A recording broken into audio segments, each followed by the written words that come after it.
anuncio agora o número 23 da pauta. Há um requerimento de sustentação oral pelo Dr. Pedro Tini. Espero ter falado corretamente. O nome da apelante é Rosaline. Eu indago ao ilustre advogado se ele dispensa a leitura do relatório. Dispensa, excelência. Me ouve? Então, Vossa Senhoria tem a palavra pelo prazo regimental, mas, mais uma vez, rogando brevidade. Excelência. Bom, excelentíssimos senhores desembargadores da segunda Câmara, procurador de Justiça, advogados, servidores, saudações. Necessito apenas de poucos minutos, pontualmente, com o objetivo de indicar as provas e, principalmente, precedentes também desse caso que corroboram com a reforma de parte da sentença e a manutenção dela no que diz respeito à apelação do Ministério Público. Eu represento, como disse o eminente desembargador, a senhora Rosaline, que ela é proprietária de um imóvel rural de 3,3579 hectares, adquirido em 19 de janeiro de 2001. A data e o tamanho são importantes para o caso, inscrito no CAR. Ora, ela é apelada, e apelante adesiva, pelo motivo pelo qual eu sustento nessas duas condições. Numa ação civil pública que foi proposta pelo Ministério Público Estadual, baseada no tal programa SOS Rios, que teve por objetivo preservação de matos ciliares em diagnósticos das propriedades que margeiam o rio Aquidauana. É uma situação bastante conhecida na comarca de Dois Irmãos do Buriti, com o objetivo de buscar a reparação de supostos danos ambientais. Primeiro, essa mesma Câmara, esta segunda Câmara Civil, em relatoria do mesmo desembargador relator por esse caso, já tem decidido no mesmo sentido, de improver esse tipo de ação civil pública. Eu acho que eu dispenso até a citação dos processos, porque eu já indiquei em memoriais, mas existe já precedente desta Câmara, como também 6 outros precedentes que eu citei de outras câmaras, todas nesse mesmo sentido.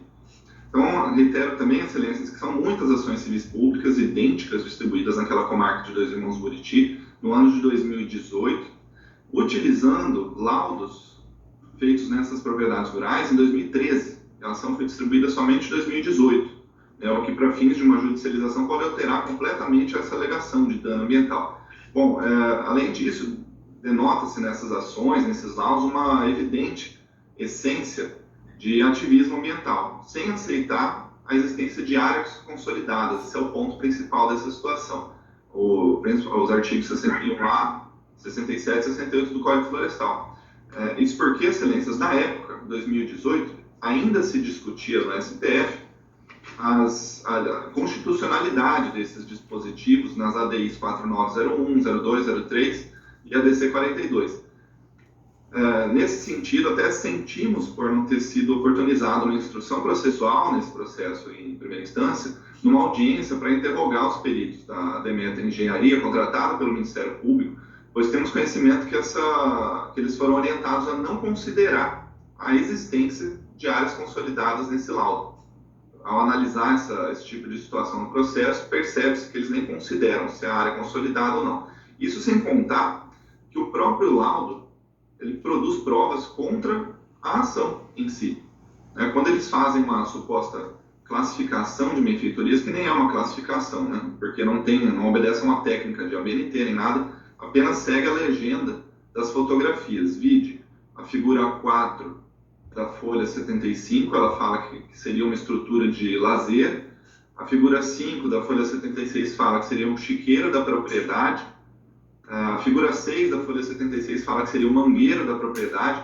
Isso tudo, excelências, é o que preenche os requisitos exigidos pelo artigo 61A do Código Florestal, para dizer que são áreas consolidadas, ou seja, o marco temporal, 22 de julho de 2008, e a presença de atividades agro-silvopastoris, de agroturismo e turismo rural. Então, o próprio laudo acaba reforçando a improcedência dessa ação. Além disso, eu comuniquei fato novo durante esse processo, que uma deliberação normativa do SECA, Conselho Estadual de Controle Ambiental do Estado, a deliberação SECA 26, ela veio exatamente no sentido de regulamentar o artigo 61A do Código Florestal, estendendo a interpretação para ranchos de lazer e ranchos pesqueiros, incluindo eles como atividades de ecoturismo ou de turismo ecológico, o que só reforça a improcedência desse recurso de apelação do Ministério Público. Essa mesma normativa, que comunicamos fato novo, no artigo 1º dela, ela reconhece como eventual baixo impacto para fins de supressão de vegetação em APPs, algumas exceções, como os ranchos pesqueiros que já estavam ali antes de 22 de julho de 2008, também a construção de decks ou passarelas de madeira para acesso ao rio, o que é muito comum na região. Toda essa região, a situação é a mesma dessas ações civis públicas. E não obstante, tão infundada essa ação, que houve até uma tentativa de aumentar a quantidade de metros necessários para recompor essa APP. Digo isso porque o Ministério Público indica um artigo que demandaria a recuperação de 100 metros para essa margem de rio nessas propriedades, que tem 3 hectares, e quando, na verdade, o artigo 61A do Código Florestal, que é o de correta aplicação nesse caso, demanda 5 metros. Então, se não fosse uma propriedade rural com área consolidada, aplicando esse dispositivo legal indicado pelo Ministério Público, inviabilizaria quase a totalidade desses 3 hectares da propriedade rural, que não é uma unidade de conservação exclusivamente voltada para fins ambientais. O cadastro ambiental rural dessa área, especificamente, ele comprova que há um ativo ambiental ali. Essa área possui vegetação nativa suficiente, possui APP suficiente, enfim. O imóvel rural possui enquadramento como chácara pesqueiro lazer, feito pelo próprio laudo contratado pelo Ministério Público, onde são exercidas atividades apenas de subsistência, sem qualquer impacto ambiental, e é possível permanecer dessa forma. A sentença foi completamente certeira nesse sentido, motivo pelo qual nós requeremos a improcedência do recurso de apelação, porque deu correta interpretação ao artigo 61A, a deliberação normativa do SECA e todos os demais dispositivos citados na sentença, mas a sentença se equivocou apenas em alguns pontos que nós requeremos reforma no recurso de apelação adesivo, porque a sentença diz, especificamente na folha 208, no item B, pede que não sejam utilizadas áreas de reserva legal para a criação de animais. Isso é perigoso, porque deixa margem para que a fiscalização, seja IBAMA, IMASU, Polícia Militar Ambiental, para que se utilize deste julgado para coibir a presença de qualquer tipo de animal, inclusive domésticos, de qualquer tamanho, de galinha a gado, mesmo para subsistência, impondo uma multa ali na sentença. E aí, se assim permanecer, também confronta com o Código Florestal, que permite e reconhece a continuidade das atividades agro-silvopastoril, de ecoturismo ou de turismo rural, tanto nas áreas de reserva legal quanto nas APPs. Por isso que a gente sugere a remoção do item B, da parte dispositiva desse julgado. E se a intenção do julgado fosse proibir a criação de animais de grande porte ou criação de gado em APP, deveria especificar dessa forma, com vistas a evitar um impacto ambiental e não inviabilizar a atividade de subsistência numa propriedade pequena, como existe ali no caso. Aí nos itens A e C da sentença, apresenta também algumas inconsistências que nós requeremos reforma, que precisam ser removidos desses itens também, porque são obrigações gerais impostas pela própria lei, e que não necessitam da tutela jurisdicional, como já tem decidido nesse sentido o nosso tribunal aqui, até porque o descumprimento desses itens A e C já, por si só, já implica consequências legais na Lei 9605 de 98, no Código Florestal, no Decreto Federal 6514, e o próprio juízo partiu da premissa de que a obrigação de não fazer, consistente em não desmatar ou promover qualquer alteração na vegetação nativa, decorre de previsão no Código Florestal. Então, por isso que nós sugerimos que seja alterada a sentença nesse sentido. E, por fim, excelências, não com todo respeito ao trabalho desempenhado pelo Ministério Público, no que diz respeito à proteção do meio ambiente, mas em casos como o que aconteceu em Deus Irmãos Buriti, não é possível admitir que haja esse ativismo, essa usurpação de competência que pertence ao IMASU determinar se ali existe ou não um passivo ambiental, que é o órgão que vai validar essas informações e convocar os proprietários para assinar termos de compromisso, como eu já sempre sustento nesse sentido. Então, solicita-se, né, em apelação adesiva, a remoção dos itens A, B e C da parte dispositiva do julgado, né, demonstrando que essa demanda acaba sem uma eficiência prática nenhuma. Enfim, é o que sustenta, Excelência. Muito obrigado pelo tempo, espero ter sido breve e objetivo na sustentação. Obrigado, doutor. Consulto a parecer, eu consulto a ilustre procuradora, se ela mantém o parecer, eu anoto que o parecer consta pelo conhecimento dos recursos, pelo acolhimento da preliminar de inversão do ônus da prova e, no mérito, pelo provimento do recurso do Ministério Público e desprovimento do recurso adesivo. Doutora Mara? Excelente do senhor, desembargador presidente, doutor Wilson Bertelli, desembargador Julizar, desembargador Fernando Mauro, desembargador Marco André, desembargador Eduardo, desembargador Nélio, meus cumprimentos a todos. Parabenizo o ilustre patrono da parte que sustentou de forma brilhante e clara a sua exposição, mas o Ministério Público, nessa oportunidade, mantém integralmente o parecer já exarado nos autos em segunda instância. Muito obrigado, doutora Mara. Vamos ao Marco André. Tem a palavra para o voto.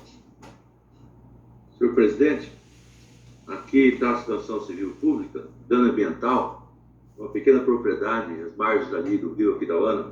Então, já há casos e casos aqui que nós já enfrentamos, vários casos, nós temos julgado isso aqui de forma costumeira nessa questão. O recurso do Ministério Público, ele queria o ônus da inversão da prova. Então, aqui não há ausência de prejuízo, então estou afastando essa questão, que não é preliminar, mas só estou pontuando a questão do ônus processual. Com referência ao recurso da Rosaline, aqui no caso, eu ouvi atentamente a sustentação oral e no ponto mais aqui que o advogado frisou, que os demais argumentos que ele usa estão todos rebatidos no meu voto. Tem 17 laudas, por franqueia, Vossa Excelência, então não vou ficar lendo o voto aqui, que é muito extenso, mesmo porque eu queria usar 5 minutos só aqui para terminar meu voto, né? Que seria o ideal também se os advogados assim o fizessem, para a dinâmica dos nossos trabalhos, ainda mais nesse tempo de Covid agora, né? Todos nós temos que nos poupar um pouco. Mas com respeito, voltando ao assunto aqui dos autos, quanto à questão da possibilidade de manutenção dos animais na área aqui do caso interditado aí pela equipe ambiental, pelo pessoal do meio ambiente e pelo Ministério Público nessa ação, que intenta, aqui no caso, eu estou frisando que essa impossibilidade decorre da ausência de previsão dentre as formas de manejo florestal sustentável nas áreas de reservas legais, previsto no artigo 20 e seguinte do Código Florestal, que faculta unicamente a exploração florestal sustentável. Não é possível, é claro que quando há uma autuação e uma atuação do Ministério Público contra esse problema, não é cachorro, não é gato, não é isso não, é gado mesmo. E não tem nenhum problema aqui no caso, não há nenhum risco precedente, como o advogado enfatiza, de haver uma atuação em vista de pequenos animais serem criados na área. Na vida tudo é razoabilidade, né? Então é claro que uma atuação dessa jamais prevalecerá. Mas caso haja uma utilização indevida com a exploração, com a criação de gado, etc., na pequena área lá, aí é diferente, não é o caso. Mas, em suma, eu estou aqui, senhor presidente, negando o provimento ao recurso do Ministério Público, quanto ao parecer, e também quanto ao recurso da requerida. E aqui, eu tenho na ementa aqui, comprovado que a ocupação de edificações existentes na área de preservação permanente causou baixo impacto ambiental, com atividade consolidada anterior a 2008, isso vem ao encontro do que eu venho entendendo sobre a matéria. Não estou mudando nada aqui, não. Estou mantendo o mesmo entendimento. E ainda, a vegetação nativa da margem do rio Aquidauana devidamente preservada, mitigando qualquer efeito nocivo causado pela presença humana naquela região, deve ser rejeitados os pedidos de demolição e indenização dos danos. E mais adiante, na ementa, consta, quanto o reconhecimento da consolidação do dano ambiental da pequena área rural descaracteriza as obrigações de recomposição e indenização, deve-se reconhecer a impossibilidade de ampliação do dano ambiental, com consequente possibilidade de condenação e fixação de astrentes, que visam coibir a utilização indevida do imóvel. Astrentes. Então, é assim que estou votando. Nego provimento ambos os recursos, senhor presidente. Obrigado, desembargador. Desembargador Eduardo. O voto me foi disponibilizado pelo relator e eu acompanho integralmente. Eu também acompanho, anuncio o resultado. Em parte com parecer e por unanimidade, foi negado provimento a ambos os recursos. 29. Obrigado, doutor. Obrigado, excelência. Boa tarde.